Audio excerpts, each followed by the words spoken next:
অবশেষে আসছে বিগ বস বাংলা। গতকালকেই বেশ ধুমধাম করে আনুষ্ঠানিক ঘোষণা হলো স্টার জলসার আপকামিং শো বিগ বস বাংলার, যেখানে সঞ্চালকের ভূমিকাতে দেখা যাবে সৌরভ গাঙ্গুলিকে। এতকাল জি বাংলার দাদাগিরি জমিয়ে তুলেছেন দাদা, কিন্তু সম্প্রতি চ্যানেল বদল করলেন তিনি। শোনা গেছে 125 কোটি টাকার বিনিময়ে চ্যানেল বদলাতে তিনি রাজি হয়েছেন।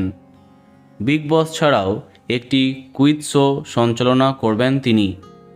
এদিন বিগ বসের ঘোষণা অনুষ্ঠানে হোস্টের ভূমিকাতে দেখা যায় তৃণা সাহাকে। প্রথম থেকেই বিগ বসের সঙ্গে সক্রিয়ভাবে যুক্ত ছিলেন তৃণা, তাই নর্মালি দর্শকের মনে প্রশ্ন জাগে, তাহলে কি মাস তিনেকের জন্য বিগ বসের ঘরে বন্দি হতে যাচ্ছেন তিনি? এবার কি পরশুরাম ছেড়ে দিচ্ছেন তৃণা?